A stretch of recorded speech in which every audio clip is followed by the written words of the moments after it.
پیارے پیارے اسلامی بھائیوں اور بہنوں، آج ہم یوم ولادت غوث پاک رحمت اللہ علیہ منا رہے ہیں۔ حضرت شیخ عبد القادر جیلانی رحمت اللہ علیہ یکم رمضان المبارک 471 ہجری کو دنیا میں جلوہ گر ہوئے۔ آپ حسنی حسینی سید تھے، مقام غوثیت پر فائز، عابد و زاہد اور ولی کامل تھے۔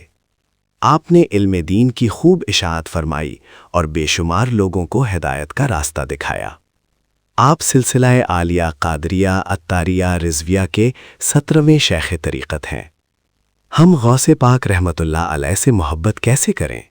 ان کی سیرت پر عمل کر کے، عبادت، تقوی اور اچھے اخلاق اپنا کر ہم بھی ان سے سچی محبت کر سکتے ہیں۔ آئیے اس رمضان میں عہد کریں کہ ہم نیکیوں کو اپنی زندگی کا حصہ بنائیں گے۔ یا اللہ، ہمیں غوث پاک رحمت اللہ علیہ کی سچی محبت اور ان کی تعلیمات پر عمل کی توفیق عطا فرما۔ آمین۔